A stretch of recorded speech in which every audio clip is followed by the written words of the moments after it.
According to information reported by Zing.vn, at 6:15 p.m. Egypt time, on December 28, 2018, on El Merioutia Street in Haram District, Giza Province, Egypt, about 4 kilometers from the famous Giza Pyramids, a bomb hidden beside a wall exploded as a bus carrying 15 Vietnamese tourists passed by on its way to visit the pyramids.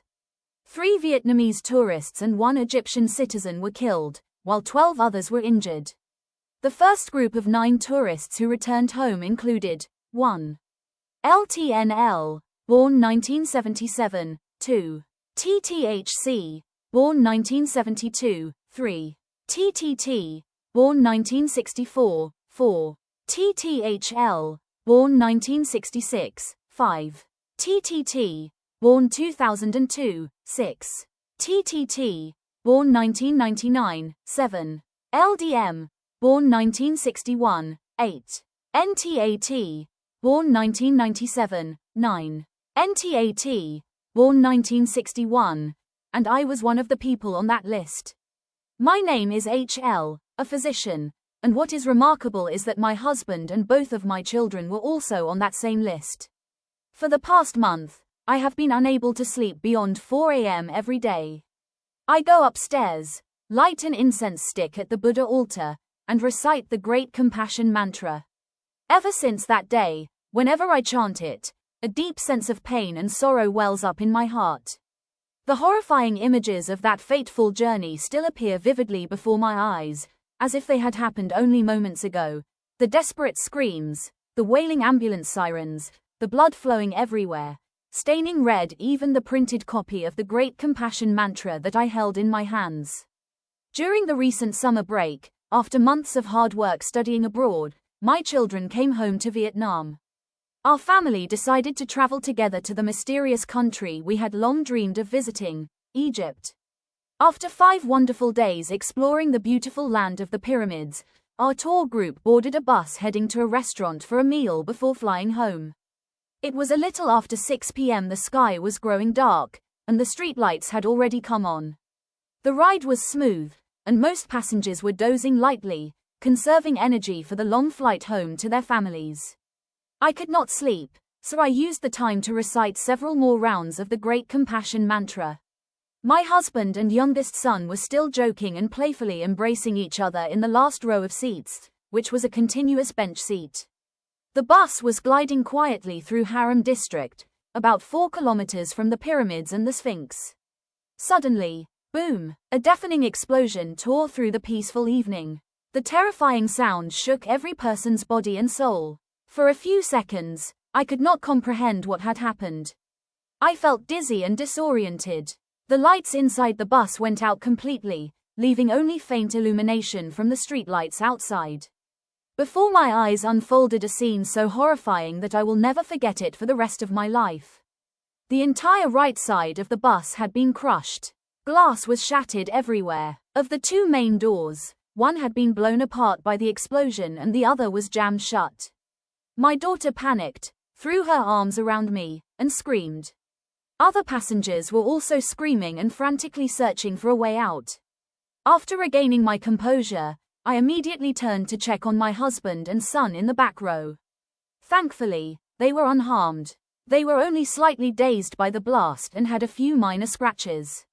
A few staggering figures moved from the front of the bus toward me before collapsing onto the floor at my feet.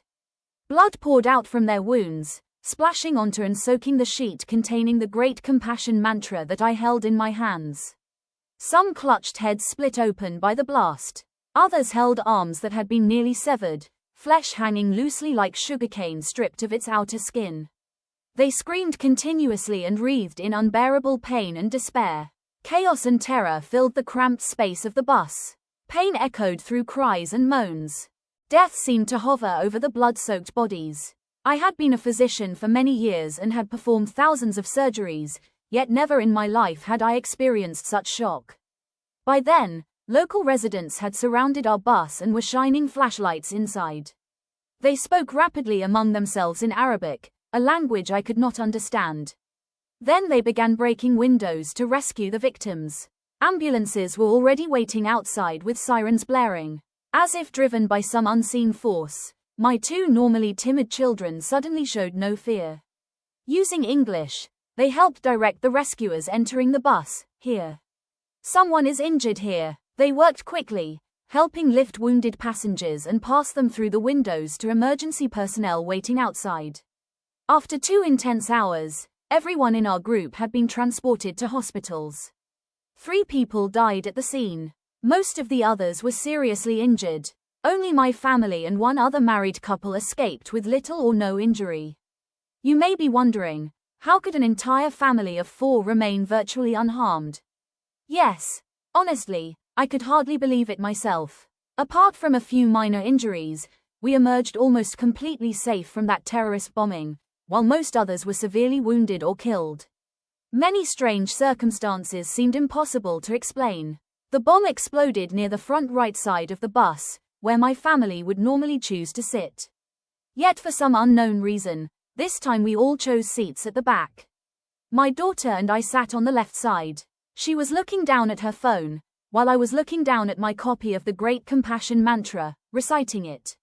A tourist bus was attacked in Giza province south of Cairo. 2 Vietnamese tourists and an Egyptian tour guide were killed, while 10 others were injured when a roadside bomb exploded near their bus as it traveled close to the Giza pyramids on December 28, according to a statement from Egypt's Interior Ministry. My husband and son sat on the far right side of the back bench. While playing, my husband jokingly pushed my son's head downward and pulled him toward the left side of the bus. At that exact moment, the bomb exploded. All 4 of us happened to be bent low, positioned toward the left side of the bus, and all 4 remained safe. Those who were sitting upright with their heads against the seat backs were struck by flying debris and injured. As I reflected on everything, I realized something. All 4 members of my family regularly recited the Great Compassion Mantra. Some recited more, some less, but all of us practiced it diligently every day. As for the other couple who also remained safe, I do not know what merits or blessings they may have possessed. Just before the explosion, I had completed approximately 21 recitations of the Great Compassion Mantra and dedicated the merit to everyone, especially my young son, who has suffered from a chronic bone and joint condition since childhood. Throughout the entire trip, whenever I boarded the bus, I continually recited the mantra. In the Great Compassion Dhrani Sutra, Avalokiteshvara Bodhisattva teaches, if gods and humans uphold and recite the Great Compassion Mantra, they will avoid 15 kinds of unfortunate deaths and attain 15 favorable rebirths. The 15 unfortunate deaths are 1 death from starvation and extreme hardship, 2 death from imprisonment and beatings, 3 death at the hands of enemies, 4 death on the battlefield, 5 death caused by tigers, wolves, or wild beasts, 6 death from venomous snakes or poisonous creatures, 7 death by drowning or burning, 8 death from poisoning, 9 death caused by poisonous insects or pests, 10 death from insanity or mental confusion, 11 death from falling from trees or mountains, 12 death through evil curses, 13 death caused by malevolent spirits or demons, 14 death from severe illness, 15 death by suicide or self-destruction. Such a person abides in the treasury of permanence, and even the calamities of the 3 disasters and evil ages cannot harm them. Now that the tragedy has passed, I can calmly share this true story with you. I firmly believe that my family's survival was due to the merit and blessings of reciting the Great Compassion Mantra. It truly feels as though the mantra gave us a second life.